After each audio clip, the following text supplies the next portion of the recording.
नमस्कार, ज्योतिष यात्रा में स्वागत है आपका। हमारी दूसरी सीरीज जिसमें हम सूर्य ग्रह के प्रभाव समझने की कोशिश कर रहे हैं सभी लग्नों में। ऑलमोस्ट फिनिश होने को है। हमने 6 या 7 लग्न 8 लग्न उसमें कवर कर लिए हैं।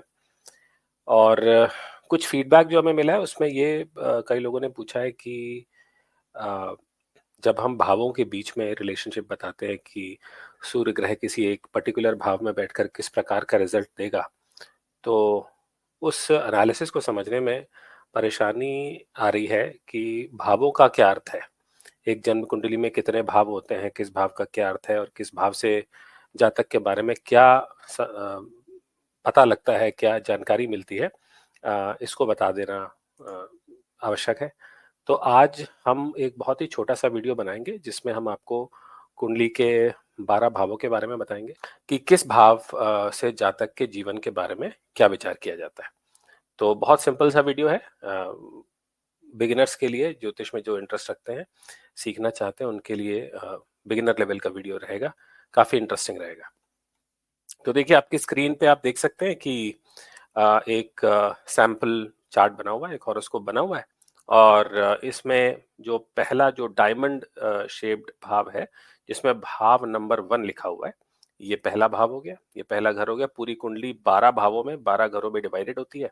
तो ये हो गया भाव 1। उसके बाद आप लेफ्ट हैंड साइड में जाएंगे तो भाव 2, फिर नीचे जाते हुए भाव 3, 4 और इस तरीके से 12वें भाव तक हमने यहाँ पे आपको नंबर्स लिख के बता दिया है। और आगे आने वाली स्लाइड्स में हम एक एक भाव को डिटेल में समझने की कोशिश करेंगे। पहली स्लाइड में मैं सिर्फ आपको भावों का नाम बता दूंगा और एक हाई लेवल पे बता दूंगा कि किस भाव से क्या जानकारी मिलती है। तो पहला भाव हो गया तनु भाव। तनु भाव का मतलब जातक के बारे में बहुत ही सामान्य जानकारी कि जातक का बिहेवियर कैसा होगा, उसकी पसंद नापसंद कैसी होगी, थोड़ी बहुत जानकारी उसके फिजिकल अपीयरेंस के बारे में भी पता लग जाती है। दूसरा भाव, जिसको धन भाव बोलते हैं, ये नाम से क्लियर है।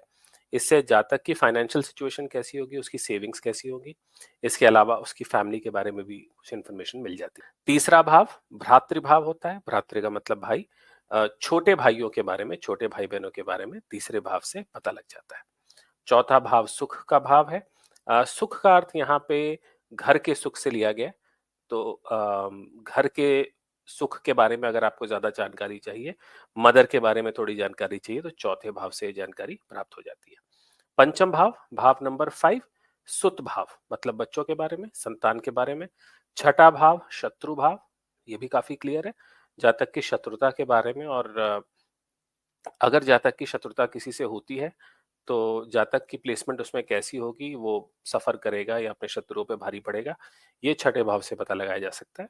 सातवां भाव जया भाव, ये पार्टनरशिप का और मैरिज का भाव होता है। पुरुषों में ये वाइफ का कारक होता है और महिलाओं में ये हस्बैंड्स का कारक होता है। भाव नंबर 8, ये मृत्यु भाव है। इसको त्रिक भाव बोलते हैं। छठे, 8वें और 12वें को त्रिक भाव कहा जाता है। ये थोड़ा कष्ट का स्थान होता है। इसमें ज्यादातर इसके नेगेटिव ट्रेड्स होते हैं। आगे की स्लाइड्स में हम देखेंगे कि 8वें भाव से हमें डिटेल में क्या जानकारी मिल सकती है। नवा भाव भाग्य भाव, ये भी नाम काफी क्लियर है, इससे जातक के भाग्य के बारे में पता लगता है। 10वां भाव कर्म भाव होता है, जातक के ऑफिस के बारे में, उसके प्रोफेशनल वर्क प्लेस के बारे में, उसके प्रोफेशन के बारे में पता लगता है। 11वां भाव लाभ का होता है। किसी भी प्रकार का लाभ अगर जातक को जीवन में चाहिए और उसको वो लाभ नहीं मिल रहा है, या अगर किसी जातक को जीवन में बहुत अधिक लाभ मिलता है, तो 11वां भाव उसमें काफी एक मेजर रोल निभाता है। 12वां भाव आखिरी भाव कुंडली का, ये व्यय भाव होता है। जिस तरीके से 11वां भाव लाभ का होता है, उसी तरीके से 12वां भाव नुकसान का, व्यय का, खर्चे का होता है। इसके अलावा भी बहुत सारी चीजें 12वें भाव से देखी जा सकती है। तो मोटे मोटे तौर पे आपने देख लिया कि कुंडली में 12 भाव होते हैं और हर भाव का क्या नाम होता है और हर भाव से क्या देखा जाता है। चलिए अब हम नेक्स्ट स्लाइड में चलते हैं और हर भाव में थोड़ा और डिटेल इन्फॉर्मेशन हम देखते हैं। तो लेफ्ट हैंड साइड में आप देख सकते हैं भाव नंबर 1, ये चार्ट बना हुआ है और उसमें भाव नंबर 1 को हाईलाइट किया गया, उसमें तनु भाव लिखा है। तो जैसे कि आपको पहले बताया गया था, तनु भाव मतलब सेल्फ, मतलब मेरे अपने बारे में, मेरी अपनी पर्सनालिटी के बारे में, मेरी अपीयरेंस के बारे में, बॉडी टाइप के बारे में और जनरल कैरेक्टरिस्टिक्स। अगर आपको एक बहुत सामान्य लेवल की जानकारी किसी जातक के बारे में चाहिए, तो वो पहले भाव से देखी जा सकती है। इसको लग्न भी बोलते हैं, पहले भाव को ही लग्न बोलते हैं। आपने अक्सर लोगों को बोलते देखा होगा कि मेरी कुंडली में या मेरे हॉरोस्कोप में मेरा ये लग्न है है ना, और इस भाव में जो राशि लिखी होती है वो इस लग्न भाव का स्वामी हो जाएगा, उसके स्वामी ग्रह को लग्नेश बोला जाएगा। राइट हैंड साइड में आप देख सकते हैं भाव नंबर 2 है। यहां भी हमने दूसरे भाव को हाईलाइट किया है, इसको धन भाव बोलते हैं। धन भाव के बारे में नीचे डिटेल में दिया हुआ है कि वेल्थ, सेविंग्स, जातक के पास कितना धन है, वो सेविंग्स कितने एफिशिएंटली कितना इफेक्टिवली कर पाता है, उसकी फैमिली लाइफ, है ना, ओवरऑल फैमिली, फैमिली का मतलब सिर्फ पेरेंट्स या सिर्फ वाइफ या सिर्फ बच्चे नहीं, ओवरऑल लार्जर फैमिली अगर उसकी देखनी हो कि उसकी फैमिली लाइफ कैसी होगी, उसकी फैमिली के साथ रिलेशंस कैसे होंगे, तो ये दूसरे भाव से हम समझते हैं। और दूसरा भाव मुख का भी होता है, मुंह वाले एरिया का भी होता है, जिसमें जबान, दांत और बात करने का तरीका, तो इसलिए हमने इसमें food, drink, food habits, speech, teeth, इन चीजों को भी इंक्लूड कर लिया है। इन सब चीजों के बारे में जानकारी हमें जातक के दूसरे भाव से मिलती है। लास्ट में आ जाता है राइट आई, तो जो दाहिनी आंख जातक की होती है वो दूसरे भाव से देखी जाती है। इसी का हिंदी ट्रांसलेशन हमने नीचे धन, बचत, पारिवारिक जीवन, खान पान, वाणी, दांत और दाहिना नेत्र लिखा हुआ है। तो इस स्लाइड से हमें पता लग गया कि पहले भाव और दूसरे भाव से जातक के जीवन की किन एरियाज के बारे में हमें मोटी मोटी जानकारी मिलती है। चलिए आगे चलते हैं भाव नंबर 3 और भाव नंबर 4 पे। भाव नंबर 3 में जैसे कि आप देख सकते हैं लेफ्ट हैंड साइड पे हमने हाईलाइट किया है, इसको भ्रातृ भाव बोलते हैं। भ्रातृ का मतलब भाई। और अगर आप नीचे आते हैं तो देखेंगे कि यंगर सिबलिंग्स यानी छोटे भाई बहनों के बारे में तीसरा भाव हमें जानकारी देता है। इसके अलावा प्रतियोगिता, देखिए छठे भाव को भी प्रतियोगिता या कॉम्पिटिटिवनेस के लिए देखा जाता है, लेकिन तीसरे भाव के बारे में यूनिक बात यह है कि जातक में कितना साहस होगा, वो अपने जीवन में कितना संघर्ष कर सकता है, उसकी विल पावर कितनी है, इसको तीसरे भाव से मेनली देखा जाता है। इसलिए प्रतियोगिता की जो भावना है, जैसे जब हम अम, ऐसे लोगों की कुंडलियां देखते हैं जो स्पोर्ट्समैन बनना चाहते हैं, है ना, तो उसमें भी संघर्ष और कॉन्फिडेंस और हिम्मत ना हारना और डरना नहीं, ऐसी क्वालिटीज को देखना पड़ता है, तो उसमें भी तीसरे भाव का विचार किया जाता है, इसलिए प्रतियोगिता लिखा हुआ है। इसके अलावा कौशल, जातक में किस तरह के स्किल्स हैं, लिखने का, पब्लिशिंग का, ये दो क्वालिटीज भी तीसरे भाव से विचार किया जाता है। छोटी यात्राएं, ऐसी यात्रा जिसमें आप 2 दिन 3 दिन हफ्ते भर में किसी स्थान पर जाकर वापस आ जाते हैं, इन यात्राओं को भी तीसरे भाव से देखा जाता है। तो अगर हम इस लिस्ट को फटाफट देखें तो younger siblings, competition, skills, writing, short trips, courage, adventure, adventure भी साहस से रिलेटेड है, एनर्जी से रिलेटेड है, तो एनर्जी का लेवल भी तीसरे भाव से देखा जाता है, पब्लिशिंग। तो ये हमने तीसरे भाव को समझ लिया। आप चाहें तो वीडियो को पॉज करके इसका स्क्रीनशॉट ले सकते हैं, या अगर आपको ये वीडियो आराम से देखना है तो आप बार बार इस वीडियो को देख के या यूट्यूब पे वीडियो की स्पीड कम करके इसको फिर से समझ सकते हैं। दाहिने हाथ पे भाव नंबर 4 जिसमें सुख भाव लिखा हुआ है, और बड़ा क्लियर डिस्क्रिप्शन नीचे हमने दे दिया है कि मदर, कि जातक की माता के बारे में, कि जातक की मदर की हेल्थ, उनकी overall life, quality of life कैसी होगी, इसके बारे में विचार करना है। चौथे भाव को देखा जाता है पीस, क्योंकि ये घर का और मदर का कारक है। व्हीकल्स का, आपकी वाहन कैसे होंगे, आपकी प्रॉपर्टी, आपका घर, आपका मकान कैसा होगा, और ये सब चीजें सुख से रिलेटेड मानी जाती हैं। तो जातक का जीवन कितना पीसफुल होगा, कितना शांत होगा, उसका विचार भी चौथे भाव से किया जाता है। कंफर्ट, सुख, आराम, फिक्स्ड एसेट्स, फिक्स्ड एसेट्स का मतलब जो स्थिर संपत्ति है, उसका विचार किया जाता है। इसके अलावा जातक का जो हृदय है, जो हार्ट वाला एरिया है, जो चेस्ट वाला एरिया है, उसका विचार भी चौथे भाव से किया जाता है। तो हमने देख लिया भाव नंबर 1 से भाव नंबर 4 तक हर भाव हमें जातक के बारे में क्या जानकारी देता है। अब जल्दी से चलते हैं भाव नंबर 5 और भाव नंबर 6 के बारे में। पांचवें भाव को हमने हाईलाइट किया है लेफ्ट हैंड साइड में, इसको सुत भाव बोलते हैं। सुत भाव का मतलब हो गया संतान, तो इसमें संतान का विचार किया जाता है। आपने देखा होगा कि कुछ जातक बहुत क्रिएटिव होते हैं, पेंटिंग, डांसिंग, म्यूजिक, कई तरीके की कलाएं उनमें होती हैं। तो किस तरह की क्रिएटिविटी जातक में है, जातक क्रिएटिव है कि नहीं है, इसका विचार हम पंचम भाव से करते हैं। शिक्षा, एजुकेशन के बारे में, प्रसिद्धि, टू सम एक्सटेंट, एक हद तक जातक की प्रसिद्धि कैसी होगी इसका विचार भी हम पंचम भाव से करते हैं। इसके अलावा भी जातक का दशम भाव, 11वां भाव, जातक की कुंडली में लग्नेश की स्थिति कैसी है, सूर्य की स्थिति कैसी है, इन सब का कंबाइंड रिजल्ट जो होता है वो बताता है कि जातक कितना प्रसिद्ध अपने जीवन में रहेगा। बुद्धिमत्ता, जातक कितना इंटेलिजेंस है, किस टाइप की इंटेलिजेंस है, और स्पिरिचुअलिटी भी, मंत्र से रिलेटेड या प्रार्थनाओं से रिलेटेड जातक के जीवन का जो एस्पेक्ट है उसको हम पंचम भाव से देखते हैं। छठा भाव आपके स्क्रीन के राइट हैंड साइड पे है, इसे शत्रु भाव बोलते हैं। तो जातक के जीवन में दुश्मन है क्या, मुकदमा, विवाद, कोर्ट केसेस हैं, दुश्मनों पर विजय होगी या नहीं होगी, दुश्मनों के साथ किस प्रकार का संबंध जातक का रहेगा, इसे हम छठे भाव से इस पर विचार करते हैं। रोग, रिपु, ऋण, ज्यादातर अगर आप ज्योतिषियों से बात करेंगे तो आपको वो छठे भाव के बारे में इन 3 शब्दों के थ्रू बता देंगे। तो जातक का स्वास्थ्य कैसा रहेगा, उसके शत्रु कैसे रहेंगे, लोन्स के बारे में, ऋणों के बारे में भी छठे भाव से देखा जाता है। डाइजेशन, जब हेल्थ की बात करते हैं तो पर्टिकुलरली डाइजेशन जातक का देखा जाता है। अक्सर देखा गया है कि जब छठे भाव की महादशा जातक की आती है तो कुछ केसेस में डाइजेशन से, पेट से रिलेटेड इश्यूज जातक में पाए गए। एक्सीडेंट्स, रोड एक्सीडेंट्स जिन लोगों के होते हैं उसका विचार भी छठे भाव से किया जाता है। छठे भाव के अलावा भी अष्टम भाव को देखा जाता है, मंगल को देखा जाता है, महादशा के स्वामी को देखा जाता है। तो आप अभी तक समझ गए होंगे कि हमारे जो इनिशियल वीडियोस आजकल आप देख रहे हैं ये बहुत ही बेसिक इन्फॉर्मेशन आपको ज्योतिष के बारे में देंगे। आने वाले एपिसोड्स में हम और डिटेल में इन सब विषयों के बारे में जानेंगे। तो अब हमने भाव नंबर 5 और भाव नंबर 6 को कवर कर लिया है। अब हम जल्दी से चलते हैं भाव नंबर 7 के ऊपर। लेफ्ट हैंड साइड में हाईलाइट किया हुआ है, इसको जया भाव बोलते हैं। इससे स्पाउस यानी पति या पत्नी, अगर आप महिला हैं तो पति के बारे में, और वाइस वर्सा पत्नी के बारे में इस भाव से देखा जाता है। किसी भी टाइप की पार्टनरशिप हो, अगर आपकी कोई बिजनेस पार्टनरशिप है तो उस पार्टनरशिप का विचार भी सप्तम भाव से किया जाता है। अब चलते हैं भाव नंबर 8 के बारे में। अष्टम भाव राइट हैंड साइड पे हाईलाइट किया गया है, इसको मृत्यु भाव भी बोलते हैं। कई ज्योतिषी इसको बहुत गलत भाव मानते हैं, लेकिन हॉरोस्कोप में, कुंडली में कोई भी भाव, कोई भी राशि, कोई भी ग्रह सही और गलत कहना थोड़ा सा अनफेयर होगा। हर भाव का अपना अपना एक रोल होता है। तो अष्टम भाव को अगर हम देखेंगे तो कोई भी आकस्मिक घटना अगर आपके जीवन में हो, कोई भी सडन इवेंट अगर आपकी लाइफ में हो रहा हो, तो उसको अष्टम भाव से जज किया जाता है। इनहेरिटेंस, अगर आपको पैतृक संपत्ति का लाभ होगा कि नहीं होगा, इन चीजों का विचार भी काफी हद तक अष्टम भाव से किया जाता है।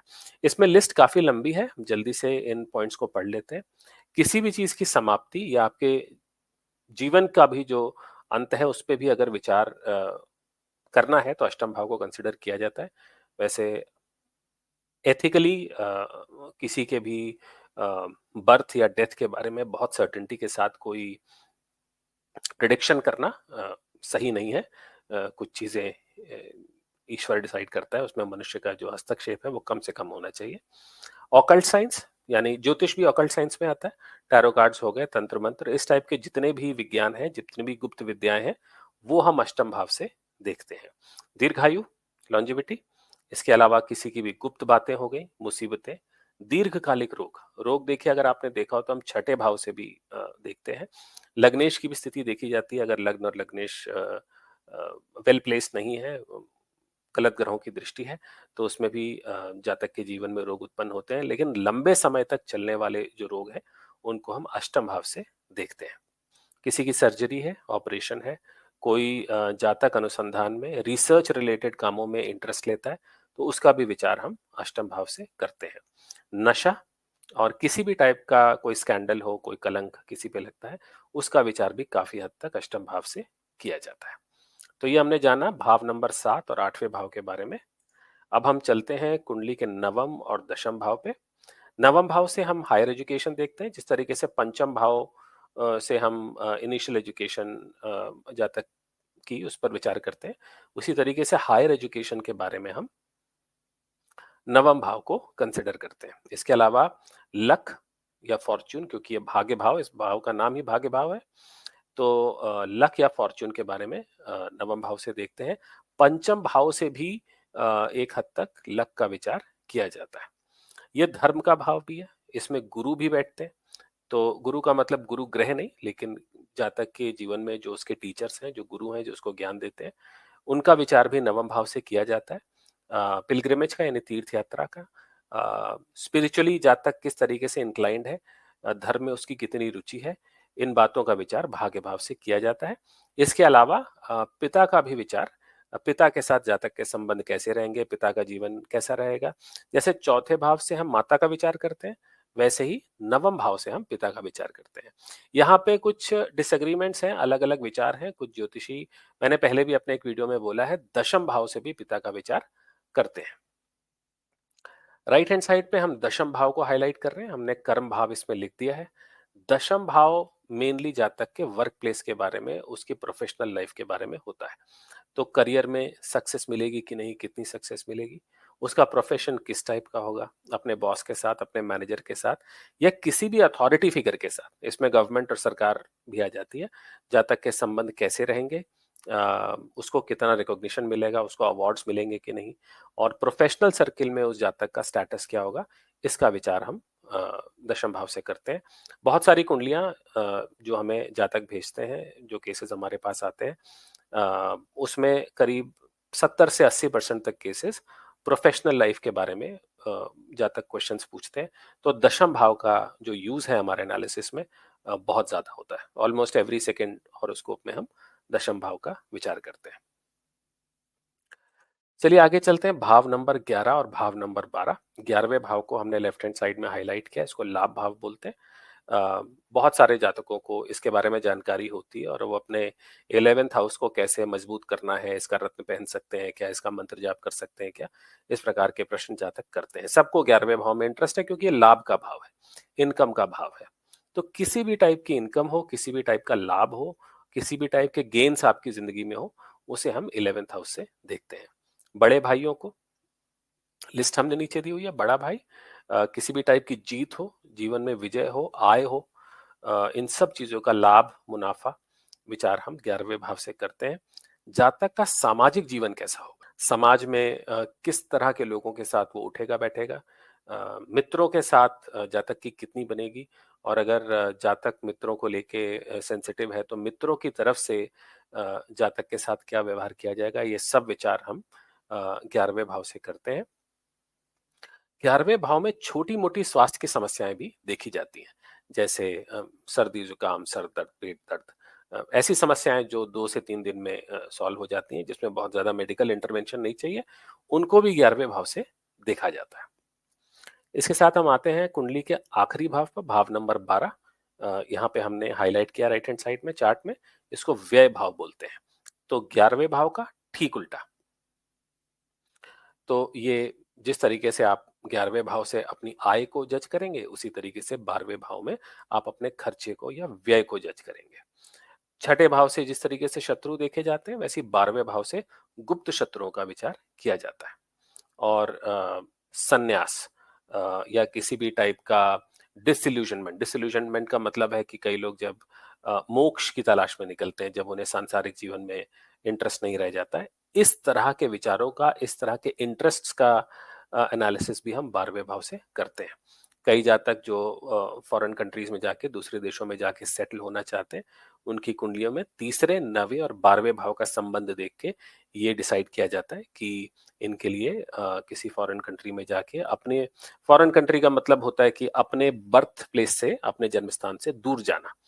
तो ऐसे लोगों के लिए अगर हमें एनालिसिस करना है, तो हम तीसरे, 9वें और 12वें भाव को जोड़कर देखते हैं और फिर डिसाइड करते हैं कि अ, जातक को किस तरह की जानकारी देनी है।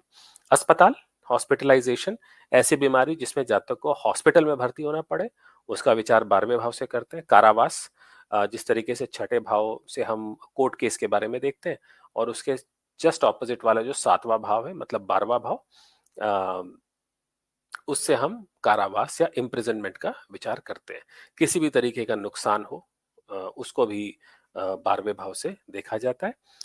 बाकी देखिए, सब चीजें हमने हर भाव के नीचे लिखी हैं, आप चाहे तो इसका स्नैपशॉट लेके रख सकते हैं। तो ये बहुत ही क्विक शॉर्ट वीडियो हमने आपके लिए बनाया, ये समझने के लिए कि अगर आप हमारी सूर्य के और दूसरे ग्रहों के वीडियो सीरीज को फॉलो कर रहे हैं, तो आप अक्सर हमें ये बोलते सुनेंगे कि अगर एक पर्टिकुलर भाव में सूर्य, चंद्र, मंगल एटसेट्रा कोई ग्रह बैठा है, तो वो इस टाइप का फल देगा। तो उस उन वीडियोस को ठीक से समझने के लिए, उस जानकारी को ठीक से प्रोसेस करने के लिए आपको पता होना चाहिए कि हर भाव का क्या अर्थ है, और उस भाव को और उस ग्रह को जोड़कर देखने से आपको वो वीडियोस और अच्छी तरह समझ में आएंगे। बस इसी तरह हम और वीडियोस लाते रहेंगे। बहुत ही जल्दी हम आपको हर राशि का क्या अर्थ होता है, हर ग्रह का क्या मतलब है, बहुत डिटेल में तो नहीं, लेकिन हाँ प्रारंभिक तौर पे एज अ बिगिनर अगर आप ज्योतिष को सीखने की कोशिश कर रहे हैं, तो वो वीडियोस देख के आपको काफी मदद मिलेगी और आप अपने हॉरोस्कोप का एक बेसिक एनालिसिस कर पाएंगे। बाकी अगर आपको अपने हॉरोस्कोप का डिटेल एनालिसिस कराना है, कोई प्रश्न है, तो आपको मेरा नंबर, ज्योतिष यात्रा का नंबर और विवेक जैन, उनके बहुत सारे वीडियोस हमारे चैनल पे आते रहते हैं, उनका नंबर भी आपके स्क्रीन पे स्क्रॉल हो रहा होगा, आप हमें व्हाट्सएप के थ्रू कांटेक्ट कर सकते हैं। नमस्कार।